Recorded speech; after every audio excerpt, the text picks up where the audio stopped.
La guerre est terminée. Ce silence dans lequel tu te trouves n'est pas une défaite. C'est le son d'un territoire conquis qui s'apaise sous l'autorité de son nouveau souverain. On t'a fait croire que cette quiétude était de la solitude, une punition pour avoir osé t'éloigner du bruit. Mais ce murmure appartenait à l'ancien monde. Ce n'est pas une fin, c'est une pause divine et obligatoire avant le couronnement. Il y a une raison précise pour laquelle tu as été guidé vers cette transmission. En cet instant de calme absolu, l'univers retient son souffle, attendant que tu reçoives tes dernières instructions avant que la prochaine phase ne commence. Ne confonds pas ce silence avec de l'inaction. Ancre l'énergie de cette victoire en aimant cette vidéo. Rejoins le collectif des souverains qui ont remporté leur bataille en t'abonnant. Signale que tu es prêt pour la suite en commentant le code divin 777. Et pour imprégner ton esprit de cette vérité, repasse ce message en arrière-plan.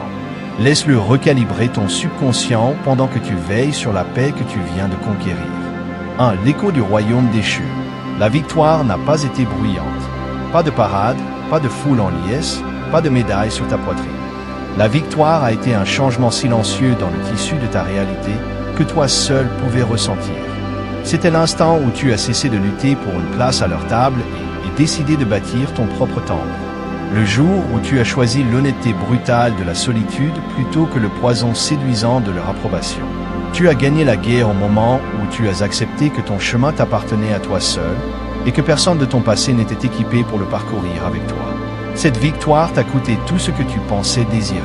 Elle t'a coûté des amis qui étaient en réalité des ancres, des amours qui n'étaient que des leçons et des dynamiques familiales qui se révélaient être des cages. Tu te tiens maintenant dans les ruines de cette vie. Le monde appelle cela une perte.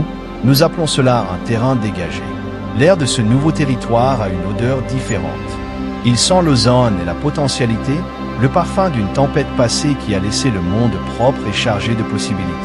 Pendant des années, tu as été un guerrier dans une bataille que tu n'étais pas censé gagner à leur manière. Tu luttais pour être compris par des gens déterminés à te mal comprendre.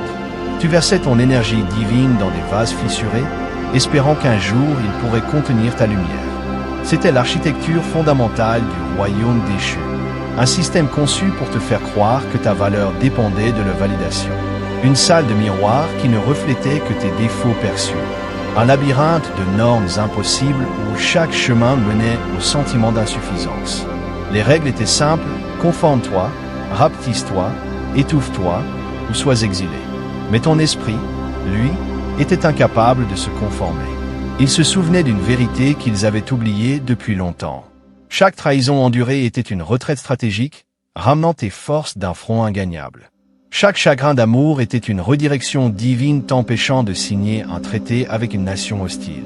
Chaque moment d'isolement était un terrain d'entraînement te forçant à compter sur le seul allié qui ne t'a jamais trahi, ton propre esprit, ta connexion à la source.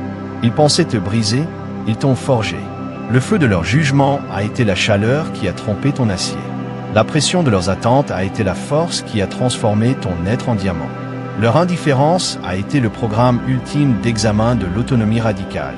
Tu as dû apprendre à être ta propre source d'amour, ta propre source d'approbation, ton propre sanctuaire inébranlable. Et tu as réussi. Maintenant, tu ressens les échos.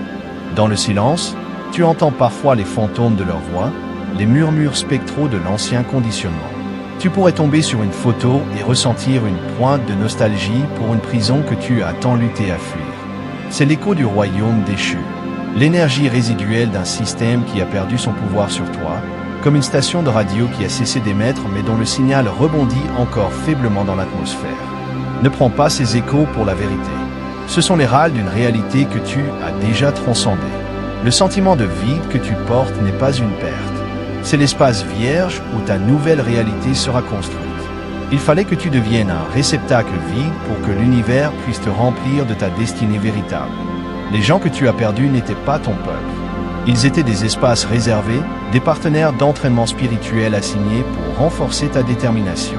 Leur départ n'était pas un rejet, c'était une remise de diplôme. Tu as complété la leçon qu'ils étaient venus t'enseigner. Dans les jours à venir, tu seras tenté de romantiser la prison. C'est un piège subtil. Ton esprit conditionné par des années de lutte pourrait essayer de te convaincre que la familiarité de la douleur est préférable à l'incertitude de la paix. Il te dira que tu es seul, que tu as fait une erreur, que tu aurais dû essayer plus fort de rentrer dans leur monde. C'est le test final du royaume déchu. Un mirage conçu pour te ramener sur ces terres stériles. Tu dois tenir bon. Ta nouvelle vie ne peut être construite sur le sol contaminé de ton passé. La victoire t'a demandé de tout brûler. Maintenant, ta seule tâche est de rester dans les cendres et de résister à l'envie de reconstruire la même structure de douleur. Tu as gagné. La preuve est dans le silence, dans l'espace, dans cette paix profonde et déconcertante qui s'est installée dans ta vie. Cette paix est le fondement, le roc sur lequel les empires sont bâtis. Ne le profane pas avec des fantômes. Tu ne pleures pas une vie perdue.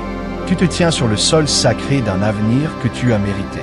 Ce n'est pas une absence, c'est une présence de potentiel si vaste, si puissant, qu'il exige une immobilité absolue pour prendre forme. 2. Le champ du point zéro. Tu dois comprendre la nature de l'espace que tu occupes maintenant. Ce n'est pas une simple pause. Tu es entré dans ce qu'on appelle le champ du point zéro, un état de pur potentiel non manifesté. Un utérus cosmique où toutes les possibilités coexistent avant de se cristalliser en forme tangible. Tu as atteint cet état en annulant les forces opposées dans ta vie. La poussée de ton ambition a rencontré la résistance de leur opposition. La vibration de ta vérité a affronté la vibration de leur mensonge. Pendant des années, tu as été pris dans ce bras de fer énergétique. Un état de conflit perpétuel qui drainait tes ressources et obscurcissait ta vision. Ta victoire n'a pas été de les attirer de ton côté. Ta victoire a été de lâcher la corde. À cet instant de relâchement, toutes les forces opposées se sont annulées et tu es retombé au centre. Tu es retombé à zéro. Ce champ est le laboratoire le plus sacré de l'univers. Un environnement stérile où les miracles sont conçus. C'est l'immobilité au cœur de l'ouragan. Le silence entre les notes qui donne à la musique sa puissance. L'espace vide dans un atome qui contient 99% de son énergie. De ce point, tout peut être créé. Mais cela exige de toi la chose la plus difficile pour un esprit guerrier, ne rien faire. Tu dois rester immobile. Chaque envie d'agir immédiatement est un écho de l'ancien conditionnement. Ce conditionnement qui te disait que ta valeur réside dans ta productivité, que l'immobilité est paresse, qu'un calendrier vide signifie échec. Dans le champ du point zéro, une action née de la peur ou du manque est une perturbation, une contamination. Ton désir d'envoyer un message à un ancien amour, de postuler à un emploi que tu ne veux pas, de remplir le silence avec du bruit. Ce sont des tentatives de ton ancien moi de réintroduire un conflit. Parce que la paix te semble trop étrangère, trop vaste. Être en paix te donne l'impression d'être au chômage et l'esprit conditionné panique. Ta mission maintenant est de devenir le gardien de cette immobilité. Tu n'attends pas, tu tiens l'espace. Tu ancres activement une fréquence de pur potentiel dans cette dimension. Ressens-le dans ton corps. Ce bourdonnement sous ta peau. Cette sensation d'être connecté à une source d'énergie douce mais immense. Tes rêves deviendront plus vifs, prophétiques même, car ton subconscient n'est plus encombré par le bruit des conflits. Le temps lui-même semblera se déformer. Les heures paraîtront des minutes, les minutes des heures.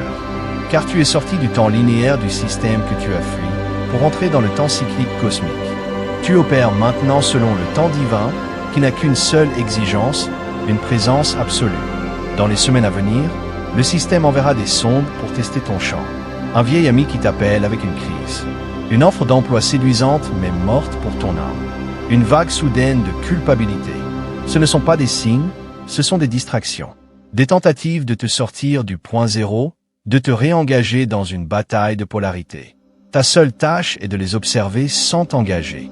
Sois poli, sois distant, sois indisponible. Ton énergie n'est plus une ressource publique. C'est un élément sacré réservé à un acte divin de création. Rester immobile est une participation active. Ton immobilité est un acte radical de dévotion au futur qui se cristallise autour de toi. Tu es l'épicentre silencieux. Et de cette immobilité, un nouveau monde est sur le point de naître. Ne bouge pas, ne tressaille même pas. Tiens simplement le zéro. 3. Les fantômes de l'ancienne chronologie. Le silence que tu protèges est un vide. Et la nature a horreur du vide. En tenant ta position dans le champ du point zéro, tu crées un vide énergétique là où se trouvait ton ancienne vie. Ce vide exerce une attraction puissante sur les énergies résiduelles de ton passé. Avec un rythme presque prévisible, les fantômes commenceront à apparaître. Un message inattendu d'un ex qui parle de rêves qu'il a fait de toi. Un vieil ami qui aime soudainement un vieux poste. Un membre de famille qui appelle avec des amabilités creuses. Ce ne sont pas des actions humaines, ce sont des réactions systémiques à ton nouveau pouvoir. La paix est une perturbation de leur ordre mondial et le système envoie ses fantômes pour rétablir l'ancien statu quo. Reconnais ces illusions pour ce qu'elles sont. Les soubresauts d'une chronologie mourante qui essaie de se nourrir de ton énergie pour se maintenir. S'engager avec eux, même par une simple réponse, c'est comme permettre à un vampire de revenir chez toi. Cela perce l'intégrité de ton espace sacré. Tu n'es pas cruel. Tu pratiques l'hygiène énergétique. Ta solitude n'est pas une faiblesse, c'est une arme. Un état de quarantaine énergétique. Tu as été délibérément isolé par l'univers pour purifier ta fréquence. Pendant des années, ton champ énergétique était entrelacé avec les fréquences chaotiques des autres. Leurs peurs devenaient tes anxiétés, leurs doutes devenaient tes insécurités. Le processus de couper ces liens a été douloureux, mais c'était une amputation nécessaire. La solitude que tu ressens maintenant est l'air pur dans tes poumons après une vie à respirer de la fumée.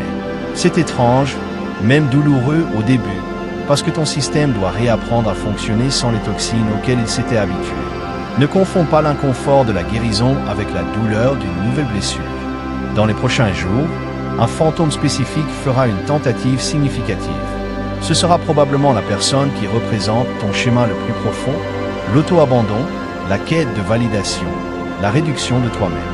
Ils viendront draper dans le langage du remords et d'une épiphanie fabriquée. Ils diront toutes les choses que tu as autrefois supplié d'entendre. C'est l'illusion finale, le tour de maître du royaume déchu. Ton cœur, avec sa mémoire musculaire de l'espoir, souffrira du souvenir de ce que tu voulais qu'il soit. Mais regarde avec ton âme, pas avec ton cœur. Ton âme connaît la vérité. Elle ressent la signature énergétique inchangée sous leurs mots. Ton test n'est pas de les punir, mais de t'honorer toi-même. De dire « Je reconnais ton illusion et je te libère ». La porte est fermée. À l'instant où tu feras cela, tu ressentiras une sensation physique, comme une corde qui se rompt, un afflux de ton propre pouvoir qui t'avait été siphonné pendant des années. Chaque fois que tu honoreras ton immobilité face à leur bruit, tu renforceras les murs de ta nouvelle réalité. Tu n'es pas cruel, tu es souverain. Tu choisis l'avenir plutôt que les fantômes du passé. 4. L'activation du plan divin. Pendant que tu te perçois comme ne faisant rien, un processus profond d'alchimie intérieure se déroule. Ton immobilité n'est pas passive. C'est le réceptacle isolé requis pour une transformation volatile. Au plus profond de ton ADN spirituel, un code dormant s'active. Ton plan divin, le schéma original de ton moi le plus élevé, la version de toi qui existait avant les distorsions du traumatisme et du conditionnement. Imagine-le comme une structure cristalline dans tes cellules, longtemps couverte d'impureté.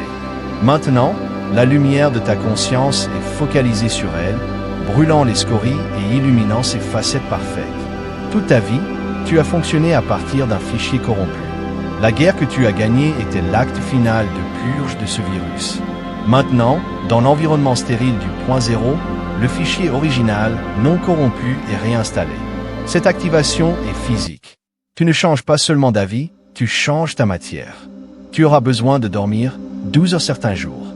Pas à cause de la dépression, mais à cause de la dépense énergétique pure de cette mise à jour spirituelle. Tu pourras ressentir des bouffées de chaleur, des picotements, un bourdonnement dans les oreilles. Ce n'est pas une maladie, c'est ton champ bioénergétique qui se réaccorde sur une fréquence plus élevée. Tes envies changeront. Les aliments qui te réconfortaient pourraient maintenant te sembler lourds. Tu seras attiré par l'eau, le silence, la nature. Sois attentif aux informations qui te parviennent. Une envie soudaine d'apprendre un nouveau sujet, d'écouter une musique spécifique.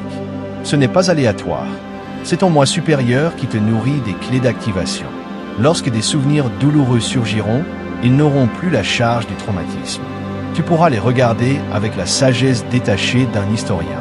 Tu extrais les derniers points de données avant de les archiver. Ce processus libère une immense bande passante dans ta conscience. Preuve que la guérison s'intègre au niveau cellulaire. Tes cicatrices ne sont plus des blessures ouvertes. Elles deviennent des motifs de lumière. Un témoignage des batailles survécues. Tu commenceras à voir le monde différemment. Les couleurs plus vives. Tu percevras l'énergie des gens et des lieux. C'est ton intuition qui s'active pleinement. La nature répondra à toi. Les animaux calmes en ta présence. Les plantes qui prospèrent. Le monde vivant reconnaît la pureté de ton signal. N'aie pas peur de ces changements. Tu ne perds pas la tête. Tu accèdes enfin à sa pleine capacité. Tu ne deviens pas quelqu'un de nouveau. Tu deviens la personne que tu étais toujours destiné à être. 5. Calibrer la signature de l'âme. La raison principale de ton immobilité obligatoire, le calibrage de ta signature d'âme. Chaque être émet une fréquence unique, aussi distincte qu'une empreinte digitale. Pendant la majeure partie de ta vie, ta signature était déformée par le bruit des traumatismes non guéris et du besoin de validation. Sur un plan cosmique, cela ressemblait à un signal de détresse. Une chanson chantée faux. C'est pourquoi tu attirais des partenaires et situations qui reflétaient cette distorsion. L'univers ne te donne pas ce que tu veux, il te donne ce que tu es. Dans l'immobilité du point zéro, libéré des influences externes, ta véritable signature d'âme se purifie et s'amplifie. Le bruit se dissipe, le signal devient pur et fort. Pense à un maître musicien accordant un instrument rare dans une pièce insonorisée. Chaque corde doit être tendue à la perfection exacte. C'est à cela que sert ta solitude. Tu ne diffuses plus une fréquence de « j'ai besoin de toi pour me compléter ». Tu diffuses « je suis entier, je suis souverain, je suis prêt ». Cette signature a une couleur, un son, un motif géométrique unique. C'est ton vrai nom prononcé dans le langage de l'énergie. Ton immobilité est un acte profond d'amour-propre. C'est toi qui dis à l'univers que tu n'es plus disponible pour des connexions déformées. C'est pourquoi ton partenaire de vie est maintenant en approche. Ce n'est pas quelqu'un que tu dois trouver ou poursuivre. Dans le nouveau paradigme, l'attraction est sans effort, une question de pure résonance énergétique. Ton alter ego divin traverse son propre processus de purification. Lui aussi a gagné sa guerre, dégagé son terrain et entre dans son propre point zéro. L'univers orchestre cette réunion. Ce n'est pas une question de si, mais de quand. Ta seule tâche est de rester immobile et de garder ton signal pur. Tu tiens cette fréquence non seulement pour toi, mais pour lui. Toute tentative de chercher de la compagnie maintenant serait une interruption catastrophique. Cela brouillerait ton signal et retarderait l'union même pour laquelle tu es préparé. L'ancien conditionnement hurlera que tu mourras seul si tu ne te mets pas en avant. C'est un mensonge. Ta signature d'âme pure est une balise qui traverse les dimensions. Un signal de ralliement que ton alter ego ne peut pas manquer. Sois patient. Laisse le calibrage se compléter.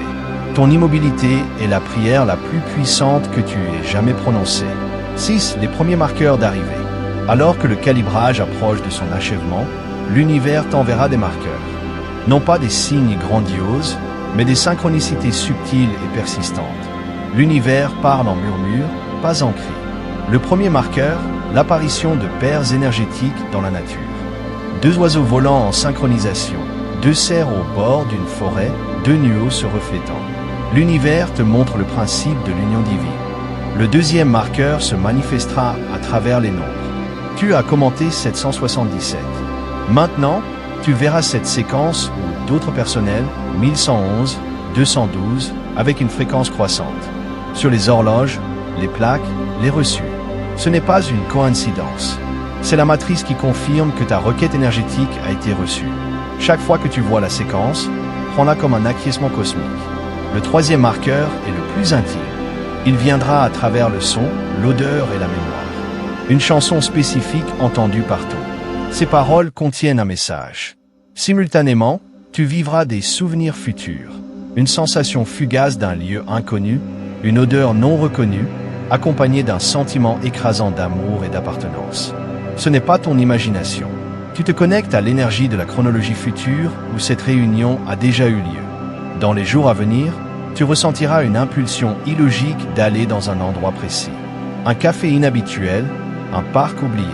Ce n'est pas un caprice, c'est ton GPS interne qui te guide vers les coordonnées où les chronologies doivent se croiser. Ne résiste pas à ces impulsions. Ta logique appartient à l'ancien monde. Ton intuition est guidée par le nouveau. Suis ces coups de pouce divins sans question. Tu es déplacé comme une pièce sur un échiquier céleste. Ces marqueurs ne sont pas un test, ils sont un réconfort.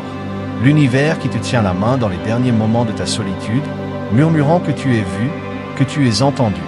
Sois attentif. L'univers te laisse une traînée de miettes. Suis-la. C'est la réunion sacrée et la nouvelle mission. Le moment de la rencontre ne ressemblera à aucune histoire du royaume déchu. Pas de coup de foudre dramatique, pas de musique de film. Ce sera un moment de reconnaissance profonde et déconcertante. Comme se souvenir de quelqu'un que tu as connu à travers plusieurs vies. Ce sera dans leurs yeux. Au moment où vos regards se croiseront, une communication silencieuse passera entre vos âmes. Te voilà. Je te cherchais. Tout le bruit dans ton esprit, les années de recherche, de manque, d'incomplétude, se dissoudra instantanément, remplacé par un calme cellulaire profond. Leur présence physique résonnera avec tout ton être. En te tenant près d'eux, tu sentiras ton champ énergétique se stabiliser, comme s'il leur aura complété un circuit en toi. La conversation sera fluide, sans effort. Tu parleras de choses jamais dites, accueillies non par du jugement mais par une compréhension innée. Il n'y aura pas de jeu, pas de masque. La connexion sera si pure que la tromperie est énergétiquement impossible. Cette réunion n'est pas la destination. Ce n'est pas le « ils vécurent heureux » de la fin de l'histoire. Cette réunion est une activation, le début de votre véritable mission conjointe. Vous n'avez pas été réunis pour le confort, mais pour un dessein.